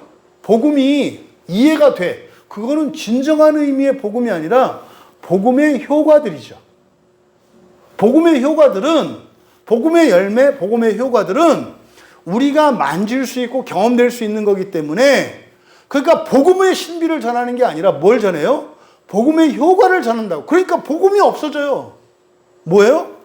그 열매, 그런 표적들만을 쫓아가게 돼 있는 거예요. 왜? 신비를 전하는 일은 힘들어요. 사람들이 안 믿거든요. 그래서 지금 바울 사도가 자신을 위해서 기도한 기도 제목을 내는데 이 얘기를 하는 거예요. 복음의 신비를 위해. 그러니까 자신의 사명이잖아요. 근데 여기에 담겨 있는 건 뭐예요? 도대체 사람들이 믿지 않을 거고 받아들이지 않을 거고 이해할 수 없는 그 복음, 그거를 내가 전해야 하는데 그 신비를 알리기 위해. 그러니까 이 말 속에 담긴, 그러니까 여러분 그런 거 있잖아요. 막 얘기를 하는데, 목사님 교회에서 뭐 사람이 신이 되는 게 구원이고 뭐 첫째 부활이 있고 없고 이렇게 하면 지옥 가고, 알기는 알겠는데 그걸 사람들한테 말하려면 차마 말하지는 못하겠어요. 이게 지금 바울 사도의 고백이에요. 복음의 신비를 알리기 위해. 그런 거라니까요. 주여, 복음의 신비를 알리기 위해 나에게 은혜를 주십시오. 또 이건 어떻게 해요? 서로가 기도를 부탁해야 된다는 거예요. 담대함으로 나의 입의 열림에. 여기서 담대히 알리게 하옵소서. 그러니까 입을 열어 담대히 알게 이렇게 되어 있습니다만은, 담대함으로 그대로 직역할 필요가 있어요. 왜냐하면 이렇게 동사를 쓰지 않고 명사형으로 나타낸 이유가 있기 때문에. 자신의 담대함으로 나의 입의 열림에. 그러니까요, 신비를 말할 때 입이 열려요, 안 열려요? 안 열린다 이 말이에요. 말이 안 떨어져. 이렇게 다 경험해 보셨잖아. 하나님 많이 경험해 봤지? 말하려고 하는데 안 떨어져. 안 떨어져. 이렇게. 그게 또 이게 말하면 또 이게 뭔 말이 되돌아올지 또 이게 뭐 별의별. 그래서 이게 지금 그 얘기를 하는 거예요. 나의 입의 열림에. 근데 안 열려. 왜? 담대함은 담력을 말하는 게 아니에요. 여기서 담대함이라고 하는 이 파레시아라고 하는 말은요, 말을 자유롭게 하는 걸 말해요. 그러니까 내 생각이 있어. 그러니까 복음의 신비를 알았어. 근데 이거를 쉽게 말하는 게 쉽지가 않아요. 제한을 받는다고. 이건 먼저 제가 이미 경험을 했기 때문에 확 알아요. 처음에 성경을 읽고 이게 뭐지? 이런 얘기 했다가 이단 소리 듣겠다. 벌써 탁 제가 탁 걸리는 거예요. 그러니까요, 못해요. 근데 계속 성경은 막 충동질해요. 말하지 않을 수 없게끔. 그럼 이거를 당장 교인들한테 얘기해도 교인들도 이상하게 생각할 텐데, 왜? 내가 교인들의 입장이어도 이상할 것 같아요. 그러니까요, 말이 안 떨어져요. 이거를 담대히라고 하는데, 담대히는 그러니까 그게 진리이기 때문에 말할 수 있는 자유를 말하는 거예요. 담대히라고 하는 것은 담력이 세고 이런 게 아니라 자유예요. 그러니까요, 우리가 자유가 없어요. 어떤 자유? 진리를 말할 수 있는 자유가 없어. 그거 방해받는 게 뭐겠어요? 근본 감정들이라고. 실제로 진리를 말하면 당장 사람들로부터 비난을 받고 조롱거리가 되고 2단이네 3단이네 이런 얘기를 실제로 들어요. 다 들었잖아. 예수님도 사도들 다 들었잖아. 그러니까요, 이게 진리인데 진리인 걸 알겠어. 내가 믿고 정말 이거를 경험하고 깨달아졌어. 이건 진짜야. 알려주고 싶어. 근데요, 입이 안 열려. 이건 지금 바울 사도도 그랬다는 거예요. 옛날에 바울 사도가 바리새인일 때 보세요. 얼마나 자유로웠어요. 그래서 예수님 제자들 말싸움에서 다 이겼단 말이에요. 왜요? 너무나 확신이 있었고 자유로웠거든. 근데 복음을 알고 나니까 어떻게 돼요? 내 성격이나 자존심이나 자기가 가지고 있는 언변 이런 거에 이제는 주눅이 들어서 말을 못해. 뭐 때문에? 복음의 신비 때문에. 신비라는 게요, 와 이런 게 아니에요. 말할 수 없게 해요. 뭐가? 우리의 근본 감정이. 아, 이렇게 하면 내가 사람들로부터 따돌림 당하지 않을까. 그래서 외로움에 대한 두려움이잖아요. 또 이렇게 하면 내가 감옥에 갇히지 않을까. 두려움이잖아요. 이렇게 했다 사람들이 배꼽 잡고 웃으면은 어떻게 될까? 수치심이잖아요. 그러면요, 이렇게 이런 일을 당하게 되면 괜히 코 깨가지고 이거 예수님 믿는 바람에 말도 제대로 못하게 됐네. 그래가지고 그때 다메섹 도상에서 예수님 만난 게 천추의 한이 되는 이런 근본 감정들이 작동한단 말이에요. 그뿐입니까? 근본 감정은 그만두고 그거에 1000배나 많은 거짓 감정들이 막 펄펄펄 날뛰는데, 그래서 뭐라고 한 거예요? 담대함으로 나의 입에 열림에. 그러니까요, 그냥 이렇게 저 보지 말고 이게 진리이기 때문에 내가 입을 연 거죠. 그래서 나의 입에 열림에 말씀이 나에게 주어지도록. 말씀이 나에게 주어진다는 게 뭐겠습니까? 내가 말할 때 내 말이 내 말이 아니라 누구의 말씀이 된 거예요? 하나님의 말씀이 되도록. 이해되시죠? 저도 이 마음으로 설교하고 이 마음으로 사람들을 만났을 때 전도를 하거든요. 그러니까 지금 바울 사도의 기도 제목, 복음의 신비를 알리기 위해 담대함으로 나의 입의 열림에 말씀이 나에게 주어지도록. 이게 말씀의 사역자들을 위해서 기도하셔야 되는 내용이라고. 왜요? 못해요, 실제로. 지금 그 영원한 지옥에 대한 이게 지금 잘못된 교리다. 그 아이니오스에 대해서 지금 번역을 하고 있잖아요, 제가 참, 여러분들 다 아는 얘기예요. 번역을 하면서 여러분들 다 아는 얘기예요. 다 아는 얘기. 지금 한 30% 이렇게 했는데 이제 드디어 아이디오스가 나왔어요. 원래 그 무한한 시간을 나타내는 영원한이라고 하는 헬라어 단어가 있는데 그게 지금 아이디오스다가 지금 이제 나오기 시작을 해요. 이미 다 아는 얘기예요. 그래서 이 영원한이라고 번역되어 있는 아이온, 명사형은 아이온, 형용사형은 아이니오스. 이 단어를 플라톤이 만들었다네요. 이 단어를. 그러니까 아이니오스라고 하는 단어를 플라톤이 만들었대요. 이게 지금 이제 엄청난 그 조사와 연구 끝에 나와 있는 거예요. 그래서 고대 헬라어 문헌들을 다 뒤졌는데 소크라테스도 이 말을 사용한 적이 없고요. 플라톤의 스승. 플라톤 이전에는 이 아이온이라는 말이 등장하지 않는데요. 어떤 서적에도. 그래서 플라톤 때만. 그래서 이 아이온이라는 말을 플라톤이 창안했다.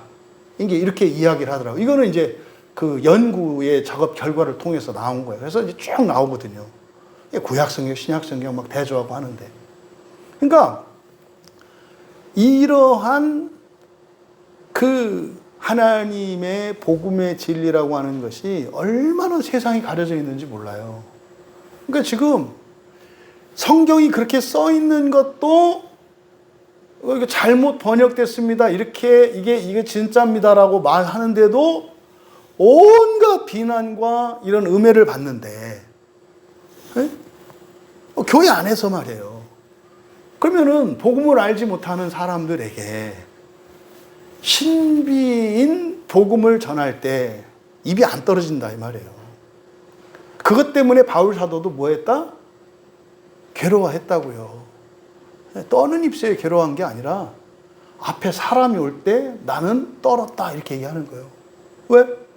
이 복음을 전하려고 할 때 이 복음은 신비이기 때문에 입이 안 떨어져. 근데 사람이 오니까 전해야 되겠는데 전한들 전달이 안 되고 그것으로 인하여 오히려 내가 괴로움을 당하고 위험에 처할 수도 있기 때문에 바울 사도도 많이 떨었다는 것을 알 수 있어요, 여기서. 그러니까 바울 사도는 아무 데서나 누구에게나 그냥 이렇게 자연스럽게 말하는 게 아니라 늘 뭐였다? 떠는 마음이었다. 그래서요, 하나님을 절대적으로 의지하지 않고는, 그리고 이 말씀이, 이 복음 진리가, 이 복음의 내용이 진리라는 것을 확신하기 전에는 말하기가 어려웠다는 것을 알 수 있죠. 그래서 결국 복음의 신비를 전할 수 있도록 기도해 달라는 내용이에요. 복음의 신비를 전할 수 있도록 기도해 줘라. 근데 이게 그렇게 안 되더라. 여기에 뭐가 필요하다? 하나님의 은혜가 필요하고 나에게 뭐가 필요하다? 용기가 필요하다는 거예요. 근데 이 용기는 뭐다? 말할 수 있는 용기예요. 이걸 담대함이라고 말한 거예요. 그러니까 나에게 하나님이 은혜를 주시도록, 그래서 내가 어떤 말을 하더라도 내 말에 부족이나 허점이 없이 하나님 말씀이 되도록, 이거 하나님의 은혜. 그 다음에 내 편에서 내가 해야 되는 일이 있는데 내가 어떤 사람 어떤 경우에라도 이 복음을 말할 수 있는 담대함으로, 그러니까 뭐 용기죠. 내가 이렇게 말할 수 있는 용기를 위해서 기도해줘 라고 19절에서 부탁한 거예요. 그 다음 20절에 이 일을 위하여 할 때 여기서 이 일, 요거는 요것도 중성인데 여기서는 복음이에요. 복음. 그러니까 20절에 이 일은 복음이라고 동그라미 치고 복음이라고 써 놓으시고, 그대로 직역하면 나는 복음을 위하여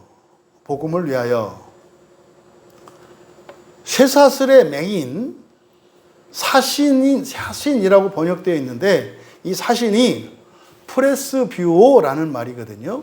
프레스비오는 연장자가 되다, 어른이 되다. 다시 말해서 목자가 되는 거예요. 목자가 되는 거. 프레스비오, 연장자가 되다라는 뜻이거든요. 여기와 고린도후서 5장 20절에 두 번 사용돼요, 이 단어가. 그러면 보통 이거를 명사는 장로라고 하잖아요. 그래서 연장자가 되다, 장로가 되다 그래요. 그래서 나는 복음을 위하여 쇠사슬에 매인 연장자가 된다. 된 것은 상태로 말하는데, 나는 복음을 위하여 쇠사슬에 매인 연장자가 된다. 먼저 쭉 불러드릴게요. 그래서 나는 내가 해야 하는 말을 복음 안에서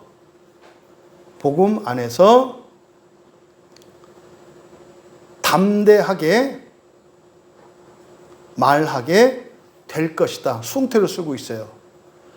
그러니까 요지는 뭐냐면, 나는 복음을 위하여 쇠사슬에 매인 연장자가 된다라고 하는 것은 지금 옥중에 있는 자신의 상태를 말하는 거예요.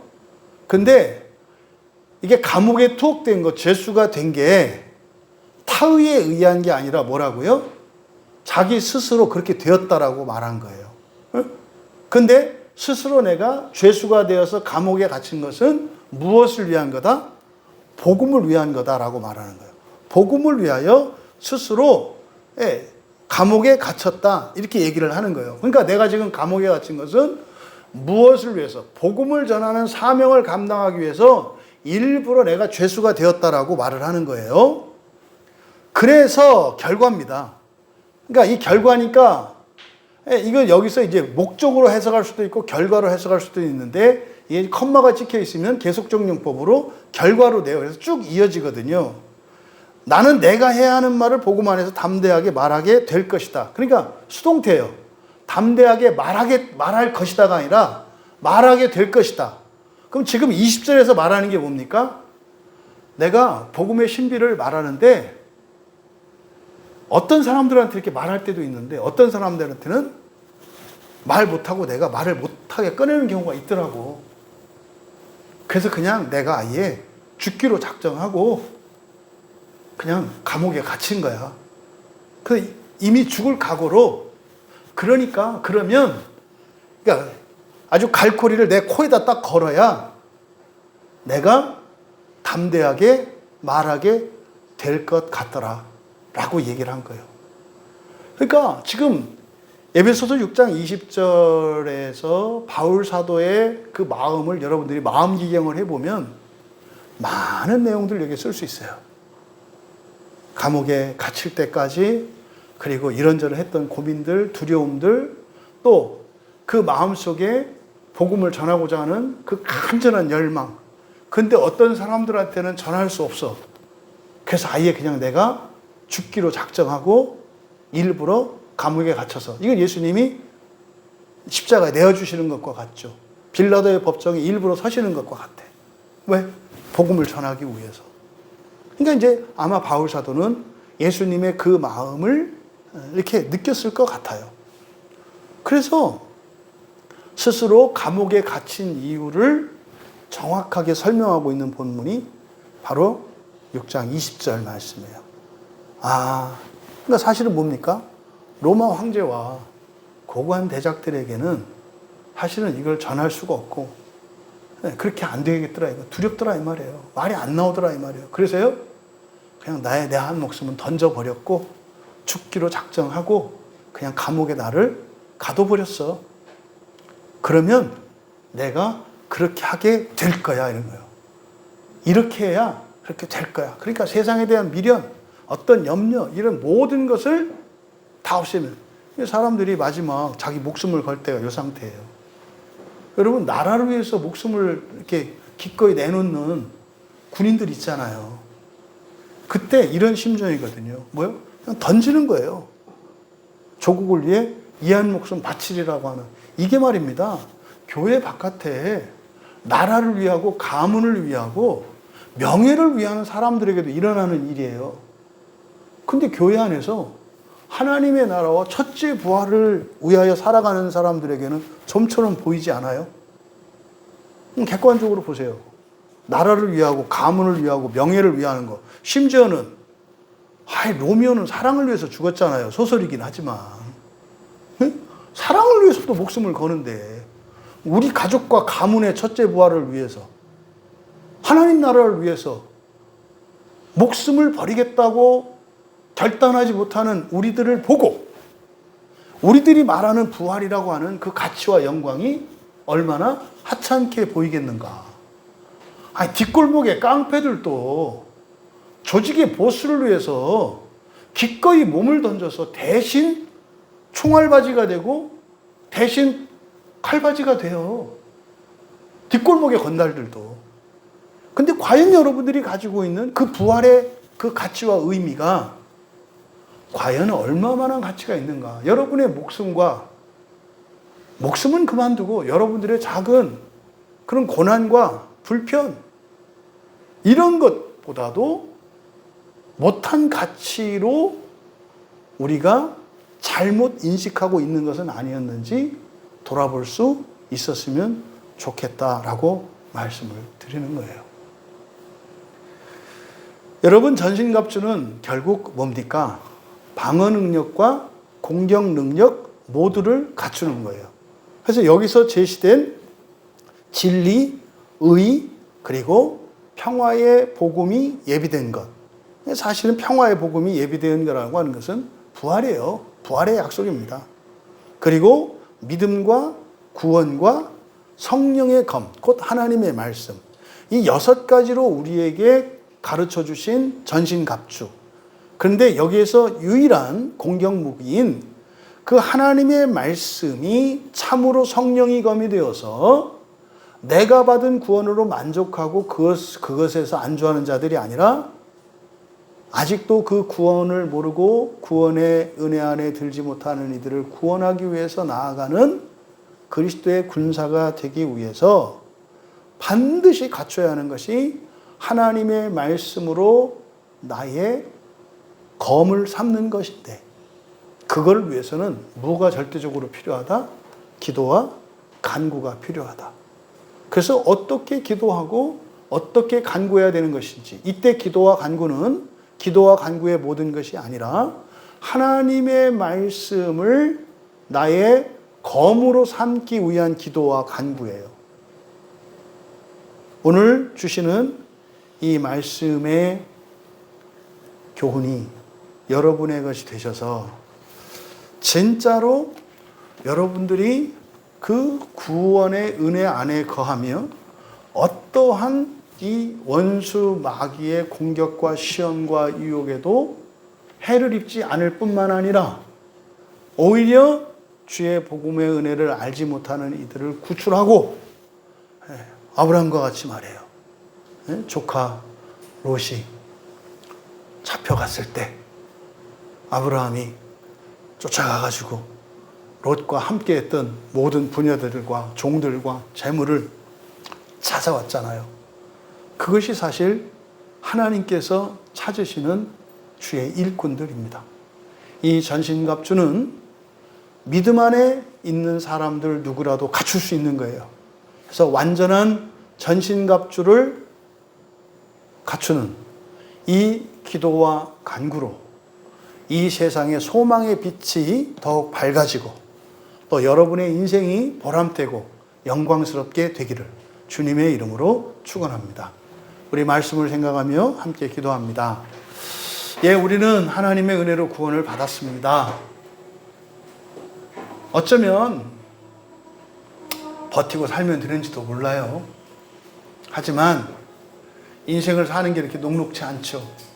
그래서 우리가 구원을 먼저 받았지만 그 구원의 은혜 안에 그 유익을 누리며 그 평강을 누리며 기쁘고 행복하게 살아가기 위해서는 하나님의 은혜가 절대적으로 필요해요. 근데 내 가족, 내 가문, 내 나라 민족 이것뿐만 아니라 또 그 안에도 그 구원 안에 있지 못한 너무나 많은 이들이 있어요. 사람을 가리고 피하면서 살아가는 자들이 아니라 언제 어디에서 누구를 만나더라도 그들의 손을 잡아 끌고 구원의 길로 인도할 수 있는 전신갑주로 완전 무장을 갖춘 저희가 되기를 원합니다. 여러분들이 먼저 그렇게 되기를 원하는지 생각하며 기도하십시오. 과연 내가 그것을 원하는가? 또 내가 정말 그렇게 될 수 있도록 가르쳐 주신 이 바울 사도의 그 말씀이 믿어지는가? 이 시간 함께 기도할 때 정말 이 세상을 사는 동안도 완전한 구원의 은혜와 유익을 누릴 뿐만 아니라 그렇게 다른 이들을 구원하며 살아갈 수 있도록 하나님께 은혜를 구하며 또 완전한 전신갑주를 갖추기 위해 가르쳐 주신 기도와 간구로 완전 무장 되기를 원하며 하나님의 은혜를 구하며 기도합니다. 사랑의 하나님, 저희들의 모든 필요를 아시고 저희들에게 은혜를 내려주실 뿐만 아니라 또한 이 세상에 주님의 도움과 구원의 은혜가 필요한 너무나 많은 이들을 위하여 또한 저희들이 준비되기를 기뻐하시는 하나님, 오늘 말씀을 통해 깨닫게 하여 주신 기도와 간구로 하나님의 말씀을 저희의 능력 삼는 이 진리가 저희들의 마음에 새겨지게 하시고 우리 광야교회에 속한 모든 지체들이 언제나 흔들림 없는 구원의 기쁨과 감격 속에서 살아갈 뿐만 아니라 주변에 있는 모든 이들을 구원하며 살아갈 수 있는 그리스도의 군사들 다 되게 하여 주시옵소서. 감사하며 예수님의 이름으로 기도하옵나이다.